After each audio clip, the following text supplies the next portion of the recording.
classes, so I will talk in Hindi. तो कैसे आप लोग? सब बढ़िया है? तो मैं आशा करता हूँ कि आप लोग घर में बहुत अच्छे होंगे। तो और आज हम लोग आए हैं एक नए चैप्टर के साथ, एक नए पाठ के साथ, और वो है सूरदास के पद, जो कि आपकी कक्षा 10 की किताब क्षितिज का पहला पाठ है, सूरदास के पद। तो आज हम लोग उस पर चर्चा करने वाले हैं और उसका जो पद है, पद को देखेंगे, सूरदास जी के बारे में चर्चा करेंगे, जो पद में अर्थ है उस पर चर्चा करेंगे, और सूरदास जी के जन्म या आप करिए जीवन परिचय के बारे में भी हम लोग चर्चा करेंगे।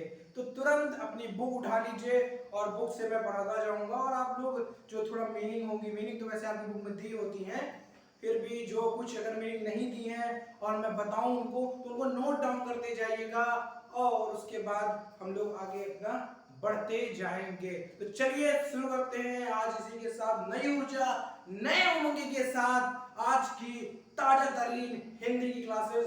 तो ले लीजिए अपनी बुक्स, और बुक्स ले लिया है, क्षितिज है, ठीक है, क्षितिज ओके। क्षितिज का पहला पाठ है, पहला पाठ खोल लीजिए, पहला पाठ खोल लीजिए। तो सबसे पहले तो हम लोग जो कवि हैं, लेखक हैं, उनके विषय में चर्चा करेंगे। कौन है वो? सूरदास जी। सूरदास जी के बारे में थोड़ा जानकारी ले लेते हैं।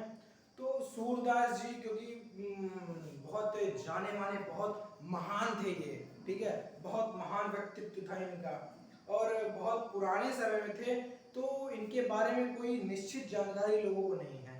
मतलब जो आपकी पुस्तक में इनका शायद जन्म जो दिया हुआ है, जन्म स्थान जो दिया हुआ है, वो निश्चित नहीं है, मतलब वो कंफर्म नहीं कि हाँ यही है, ठीक है। अब आपको ये मजाक लग रहा होगा कि क्या ऐसा हो सकता है कि किसी का जन्म स्थान ही नहीं निश्चित हो, परंतु इनका ऐसा है कि नहीं, किसी को लग रहा था यहाँ हुए, किसी को वहां हुए, तो उसकी वजह से 2-3 आपके बुक में दिए हैं। तो कोई बात नहीं, हम लोग वही देखेंगे। तो तुलसीदास जी का जन्म कब हुआ? तुलसीदास जी का जन्म 1478 में हुआ, ठीक है, 1478 में हुआ। ये हो गया इनका जन्म स्थान। आप लोग कैसे, मैंने देखा कि कॉपी में आप लोग ऐसे लिखते हैं पूरा, जैसा अगर आपको कहा जाए कि जीवन परिचय लिखिए, तो आप लोग क्या करते हैं, सूरदास जी का जन्म 1478 में हुआ, ऐसे नहीं, ये लिखने का कोई तरीका नहीं है। जो टॉपर्स होते हैं, जो पढ़ने वाले बच्चे, ठीक है, तो आप हमारे बच्चे हैं, मतलब हमारे साथी हैं बच्चे, कहने मतलब आप हमारे से जुड़े हैं, तो जो नया बढ़िया सही तरीका है लिखने का वो ये है। आपको क्या लिखना है? सबसे पहले डाल लीजिए कवि या लेखक, जो है कवि या लेखक, कवि या जो अगर कोई कहानी है तो लेखक, तो उसके आगे उनका नाम डाल दीजिए, ठीक है, नाम डाल दिया। उसके बाद जन्म कब हुआ? 1478 में। फिर उसके बाद जन्म स्थान, जन्म स्थान जो हमारी बुक में इनका दिया हुआ है, वो दिया है मथुरा के रुनकता गांव में, मथुरा के रुनकता में हुआ, ठीक है। और एक और दिया, मथुरा के रुनकता या रेणुका भी दिया हुआ है, और एक दिया हुआ है आपका दिल्ली के सीही में माना जाता है, जिसमें मैंने बताया ना, इनका कोई एक तरह से एकदम कंफर्म नहीं है कि हाँ यही है जो जन्म स्थान, ठीक है। तो 2-3 जगह माना गया है, तो एक तो दिल्ली में सीही दिया गया, तो वो आप यहाँ पर लिख लीजिए, जन्म स्थान डालिए, ठीक है। इसके आगे का आप लिख लीजिए, वो मैं लिख रहा हूँ, जन्म स्थान इसके आगे डाल लीजिए, दोनों डाल लीजिएगा। उसके बाद क्या लिखेंगे? जन्म स्थान के बाद क्या लिखना होता है? जन्म स्थान के बाद उनकी जो रचनावली है, ठीक है, या उनके बारे में कुछ और है, तो वो उसके इसके बाद आप क्या करिए, जन्म स्थान के बाद जो डालिए आप, वो डालिए उनकी रचनाएं, ठीक है। तो रचनाएं, अगर हम इनके रचनाएं की बात करें, जो मतलब ये कॉमन चीजें मैं बता रहा हूँ, मैं इनकी नहीं बात कर रहा हूँ, जीवन परिचय जितने भी कवि या लेखक के, उनमें ये चीजें कॉमन होंगी, जन्म स्थान, रचनाएं, ये सब तो होगा ही होगा। तो इनका भी क्या है, जन्म हो गया, जन्म स्थान हो गया, ठीक है, रचनाएं हो गई। तो रचनाएं कौन कौन सी हैं? सूरदास की रचनाएं कौन कौन सी है?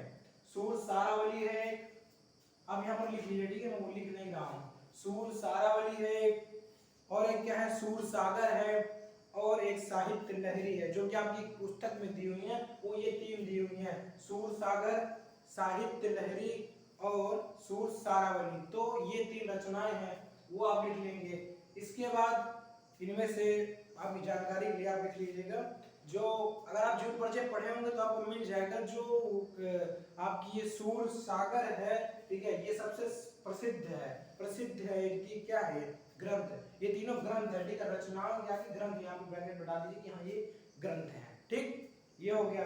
उसके बाद अब आप जीवन परिचय देख लीजिए, अपना जीवन परिचय देख लीजिए। जिस कवि, ये तो कॉमन चीज है भाई। इसके बाद मृत्यु भी है, वो मृत्यु हमेशा अंतिम में लिखिए, क्योंकि ठीक है, देखा जाए भाई जन्म में क्या कार्य किया, कहाँ, उसके बाद लास्ट में सबसे खत्म तो काम खत्म। अगर उनकी मृत्यु हो गई तो फिर हमारा जीवन परिचय भी खत्म हो गया है।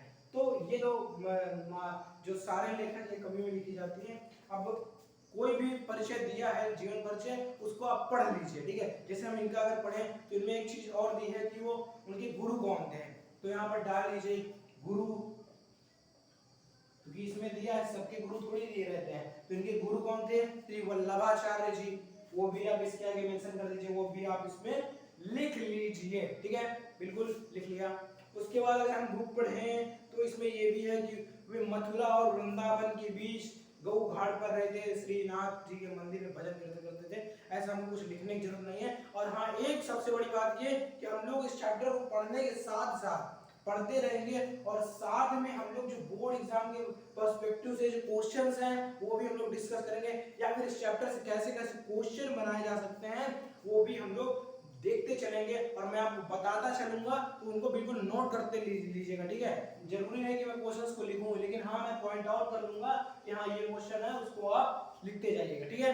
तो उसके बाद ये हो गया, गुरु हो गया। और उसके बाद इसमें कुछ खास उतना नहीं है, ज्यादा लिखने की जरूरत नहीं है। या इनकी जो मेन है, छोटा सा जीवन परिचय लिखा जाता है, जन्म स्थान, रचनाएं, गुरु कौन थे इनके, और फिर इसमें आप आ जाइए नीचे, सुर वात्सल्य और श्रृंगार के श्रेष्ठ कवि माने जाते हैं। तो ये इनकी विशेषता थी, उसमें भी इसी के नीचे ऐसे विशेषता लिख लीजिएगा, ठीक है, विशेषता, ठीक। विशेषता क्या थी कि ये सुर वात्सल्य और श्रृंगार के श्रेष्ठ कवि, ये की विशेषता है। कुछ विशेषताएं होती हैं हर कवि की शायद ना हो, लेकिन विशेष कवियों की होती हैं। तो इनकी विशेषता क्या है, सुर वात्सल्य और श्रृंगार के ये श्रेष्ठ कवि थे। और ये थी जो हमको एक जीवन परिचय में लिखना चाहिए। उसके बाद लास्ट में आप इनका क्या लिखेंगे, इनकी मृत्यु कब हुई इनकी मृत्यु कब हुई, 1583 में, 1583 में हुई। कहाँ हुई, परासौली में, ठीक है। वो भी आपकी बुक में दिया होगा, सब दिया है। मैं एक बार ब्रीफ करा रहा था आपको, और आपको बता रहा था कि कैसे, तो आप इसको पूरा नोट डाउन कर लीजिए, कैसे आपको बोर्ड एग्जाम में भी ऐसे लिखिएगा और आपको नंबर मिलेंगे। तो इसको नोट करिए तुरंत।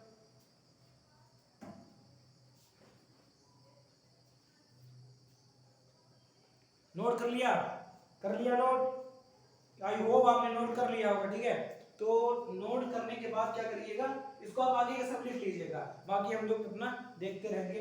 गर्मी देखिए बहुत है, थोड़ा सा पसीना भी आ रहा होगा, और थोड़ा हम काले भी दिख रहे हैं, ठीक है। तो वो सब पर गौर मत करिएगा, गौर आपका कहाँ पर होना चाहिए, फोकस आपका बोर्ड पर होना चाहिए। जो हम लिख रहे हैं उसको देखिए, वो आना चाहिए आपको। तो ये बोर्ड एग्जाम के पर्सपेक्टिव से मैं बता रहा हूँ, या बोर्ड एग्जाम में सही तरीका है लिखने का, ठीक है। बोर्ड परीक्षा आप दीजिए, UP board, CBSE board, ICSE board, कोई भी बोर्ड हो, इसको लिख के आइए, एकदम एग्जैक्ट आपको नंबर मिलेगा। क्योंकि उससे जो अध्यापक है, कॉपी चेकिंग करने वाला, उसको ढूंढना नहीं पड़ेगा। हाँ, तुमने लिखा सूरदास जी का जन्म 1478 में हुआ, तो अब वो ढूंढेगा जन्म कहाँ, कब हुआ, कहाँ, पूरा लिखा है कि नहीं। अब इसमें एक बार से लिखा है, कभी कौन है, जन्म कहाँ हुआ, जन्म स्थान सब एक साथ।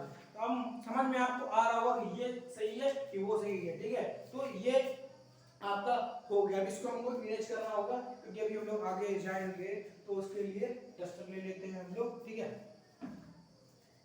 डस्टर थोड़ा दूर रखा था, क्या हुआ कि मैं नीचे रखा है डस्टर, अभी तुरंत लेके आया नीचे से, अब हो गया ये, ठीक है। ये लिख लिया होगा आपने, और नहीं लिखा तो वीडियो को बैक कर लीजिएगा और देखते रहिएगा। और हाँ, सबसे बड़ी बात, ये चैप्टर को एक बार पढ़ने में नहीं आएगा, बार बार पढ़ने में आएगा। कितने बार, बार बार वीडियो को देखिएगा, बार बार, ठीक है। तो चलिए शुरू करते हैं। पद हमारा और पद में मैं अब केवल हम लोग किताब से पुस्तक से अपनी काम चलाएंगे और लिखने की इसमें कोई जरूरत नहीं, केवल बातों को आप ध्यान से सुनिएगा, बातों को क्या करिएगा, ध्यान से सुनिएगा और लिखते जाइएगा। मैं बोलता जाऊंगा, आप लिखते जाएंगे, ठीक है। क्या महत्वपूर्ण जो शब्द है उनको सारा नहीं लिखना है, वो अपने शब्दों में ही लिखना है।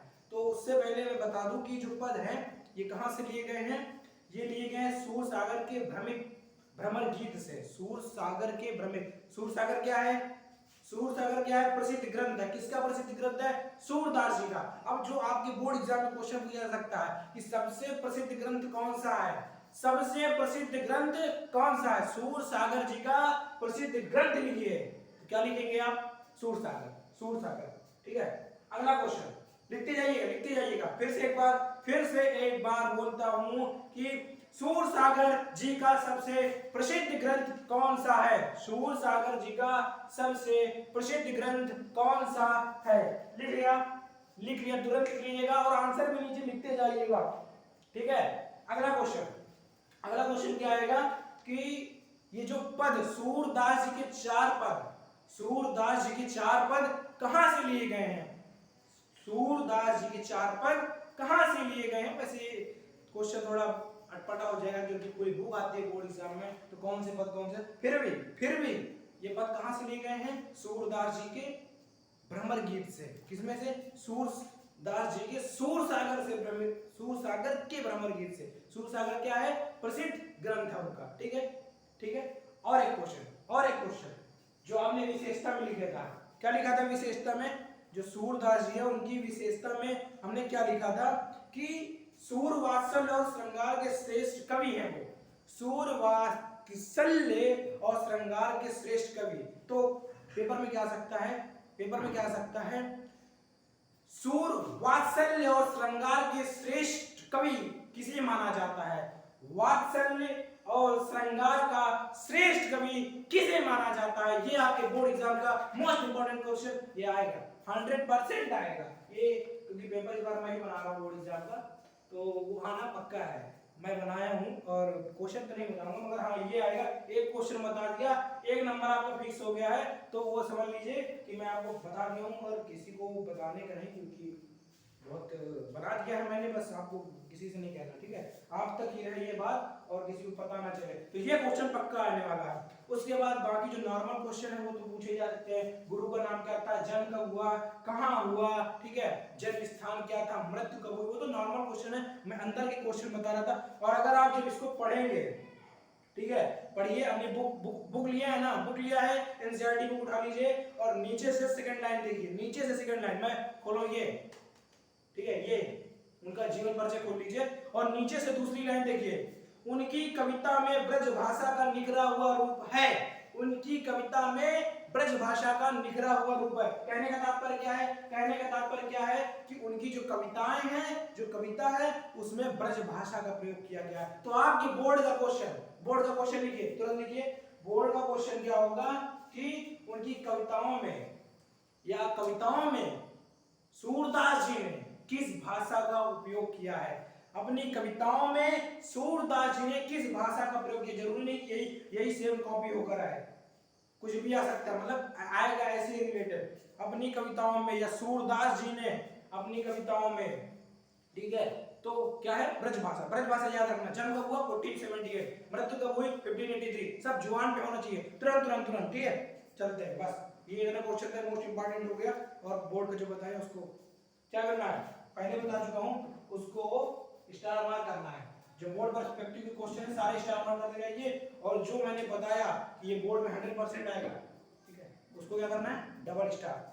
चुपचाप बता रहा हूं, किसी को कहने का नहीं, किसी को कहने का नहीं। तो चलिए एक बार फिर से नमस्कार और शुरू करते हैं अपना पद, ठीक है, पद शुरू करते हैं। तुरंत किताब खोल लीजिए, तुरंत किताब खोल लीजिए, किताब खोलिए तुरंत, अगर नहीं लिया तो तुरंत लेके आइए, संकोच नहीं करने का, तुरंत लेके आइए, ठीक है, तुरंत लेके आइए, ठीक, तुरंत लेके आइए।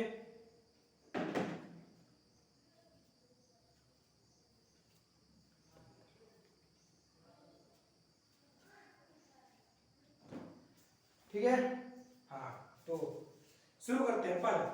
पहला पद क्या है, उद्धव तुम हो अति बड़ भागी, उद्धव तुम हो अति बड़ भागी। तो क्या कहा जा रहा कि ये जो मतलब पद हैं इनमें कृष्ण जी ने क्या किया है, जब वो मथुरा के जब राजा बन गया तो उन्होंने उद्धव यानी संदेश वाहक को भेजा है कि जाओ गोपियों को बता दो कि अब मैं नहीं आ पाऊंगा, तो ये बातें उनको जाकर के बता दो। तो अब जब संदेश वाहक गोपियों को बताने आए हैं तो उसके बाद की चर्चा है। ये आपने पढ़ा होगा, समझा होगा, बस एक बार रिवाइज है, जल्दी जल्दी करते हैं, वीडियो लॉन्ग ना जाए, ठीक है। उद्धव तुम हो अति बड़भागी। अब गोपियां क्या कहती हैं कि उद्धव, हे उद्धव तुम बहुत ही भाग्यशाली हो, तुम बहुत ही भाग्यशाली हो। बड़भागी मतलब भाग्यशाली लिख लीजिएगा, ठीक है। उद्धव तुम हो अति बड़भागी, अति मतलब बहुत बहुत, तुम बहुत भाग्यशाली हो। अब क्यों भाग्यशाली हो आगे देखिएगा। अपरस रहत स्नेह तगाते नाहित मन अनुरागी। तो गोपियां क्या कह रही हैं कि आप क्या हैं, कृष्ण के साथ धागे के प्रकार, आप जिस प्रकार सुई में से धागा जरूरी होता है या सुई के साथ धागा होता है, आप कृष्ण के साथ उसी तरह रहते हैं, ठीक है। आप कृष्ण के साथ उसी तरह रहते हैं और उसके बाद भी आपको कृष्ण से प्रेम नहीं हुआ, आप उनके प्रेम के सागर में डूबे नहीं, तो आप बहुत भाग्यशाली हैं, आप बहुत भाग्यशाली हैं। लेकिन अब बात यह है कि कृष्ण के प्रेम में डूबना, भगवान श्री कृष्ण के प्रेम में डूबना बहुत अच्छी बात है। तो गोपियां ऐसा क्यों कर रहे हैं कि आप नहीं डूबे तो भाग्यशाली हैं। वो इसलिए क्योंकि यदि वो प्रेम में डूब गए होते तो कृष्ण उनसे भी ना मिलने आते। जिस प्रकार वो गोपियों से मिलने नहीं आ रहे तो वो भी परेशान होते, व्याकुल होते, है कि नहीं, तो चिंता करते। तो इसलिए वो कह रहे हैं कि तुम ही ठीक हो जो तुम उनके प्रेम में नहीं पड़े और तुम निश्चिंत हो, तुम्हें उनके आने की कोई इंतजार नहीं है, ना तुम उनके इंतजार में व्याकुल हो रहे हैं। तो इसलिए वो क्या कह रहे हैं, उद्धव को भाग्यशाली कह रही हैं। चलते हैं थर्ड लाइन। पुरैन पात रहत जल भीतर तारस देह न दागी। तो अब क्या कह रहे हैं कि जिस प्रकार पुरैन पात कमल का पत्ता, जिस प्रकार कमल का पत्ता तालाब वगैरह में होता है तो पानी में ही होता है, वो एक्वेटिक है ना, वो तो आपको पता होगा। तो जिस प्रकार कमल का पत्ता पानी में रहने के बाद भी उसके पत्ते में पानी का एक भी धब्बा नहीं होता, यानी पानी की एक भी बूंद नहीं रुकती है, ठीक उसी प्रकार आप भी कृष्ण के प्रेम के सागर में रहते हैं, यानी कृष्ण के साथ रहते हैं और उसके बाद भी आप उनके प्रेम में नहीं डूबे हैं। ठीक समझ आया, आगे चलते हैं। ज्यों जलमा तेल की गागरी, ज्यों जलमा तेल की गागरी बूंद न ताको लागी। तो ये भी उदाहरण ही वो दे रही है कि जिस प्रकार यदि गागरी में तेल लगा दिया जाए, ठीक है, उसके बाद उसको अगर जल में डाल दिया जाए, पानी में डाल दिया जाए, तो क्या होगा, जल की एक भी बूंद उस गागरी में नहीं लगेगी, तो गागरी में नहीं लगेगी। ठीक उसी प्रकार आप भी प्रेम के सागर में रहने के बाद भी आपको प्रेम की एक भी बूंद नहीं लगी। तो ये दोनों एग्जांपल ही हैं, ठीक है। इतना कर लिया, एक मिनट, ठीक है।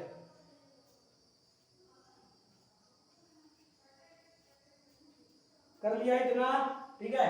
अगला क्या है, प्रीत नदी में पाँव न बोरियो दृष्टि न रूप परागी। प्रीत नदी में पाँव न बोरियो दृष्टि न रूप परागी। तो इसका कहने का तात्पर्य क्या है कि आप प्रेम के सागर में हैं, तब भी आपने प्रेम के सागर में अपना पैर नहीं डुबोया है। अब ये जो नीचे सब दिए हुए हैं, ये सब उनके मतलब क्यों उनको भाग्यशाली कह रही थी, तो वो आप कह रही हैं कि प्रीति नदी में पाँव न बोरियो दृष्टि न रूप परागी। तो आप ना तो आपके प्रेम की नदी में पैर डुबोया है और ना ही आप उनके प्रेम में मुग्ध हुए हैं। इसलिए आप क्या है, इसलिए आप भाग्यशाली हैं, क्योंकि आपको उनकी व्यथा नहीं करनी होगी, आप उनके लिए व्याकुल नहीं होंगे हमारी तरह। तो इसलिए उन्होंने उनको क्या बताया है, आप बहुत ही भाग्यशाली हैं, ठीक है। प्रीति नदी मतलब प्रेम की नदी, आप लिख लीजिएगा, ये सब दिया है। पाँव मतलब पैर, बोरियो मतलब डुबोना, ठीक है, परागी मतलब मुग्ध होना, ये सब दिया है। सूरदास अबला हम बोरी गुड़ चाटी जो पागी। अब क्या कह रही है, सूरदास, हे सूरदास, अबला हम बोरी, हम अबला मतलब होता है पागल, यानी हम भोली भोली गोपियां कृष्ण के प्रेम में कृष्ण के प्रेम में पागल हो चुके हैं।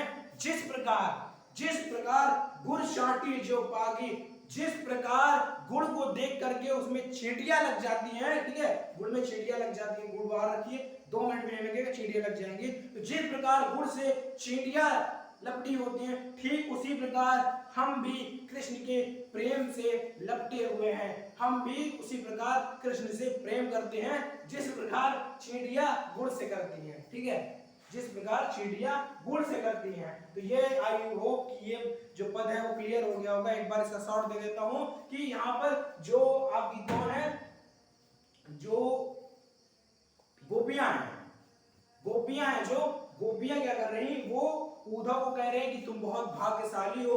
क्योंकि जिस प्रकार कमल का पत्ता पानी में रहते हुए भी उसमें पानी की एक बूंद नहीं होती, और जिस प्रकार यदि तेल से लगी गागरी को पानी में डालने पर उस पर पानी की एक भी बूंद नहीं होती, ठीक उसी प्रकार आप भी कृष्ण के साथ उनके प्रेम सागर में रहते हैं और फिर भी आपको उनके प्रेम की एक भी बूंद नहीं लगी। इसलिए आप कौन हैं, आप भाग्यशाली हैं, क्योंकि आपको हमारी तरह विलोप नहीं करना पड़ेगा, आपको हमारी तरह उनकी याद में रोना नहीं पड़ेगा, तो इसलिए आप भाग्यशाली हैं। तो ये पद होता है कंप्लीट। शुरू करते हैं अपना अगला पद, अगले पद में आ जाते हैं।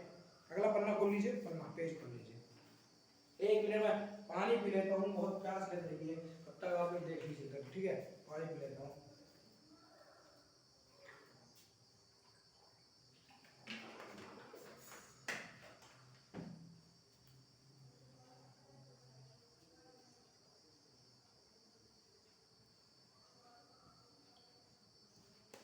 ठीक है, तो पानी पी लिया मैंने, पानी पीने में टाइम लग गया क्योंकि ठंडा कर रहा था उसको, अब ठंडा हो गया पिया, तो ठीक है। अगला बात, अगले बात को ध्यान से सुनिएगा। मन की मन ही मांझ रही। अब गोपियां क्या कहती हैं कि जो मन की बात है हमारी, क्योंकि कृष्ण जी नहीं आए हैं, तो जो मन की बात है वो हमारे मन में दबी रह गई है, ठीक है, हमारे मन की बात हमारे मन में ही दबी हुई है। और कहिए जाई कौन पे उद्धव, कहिए जाई कौन पे उद्धव, ना ही परत कही।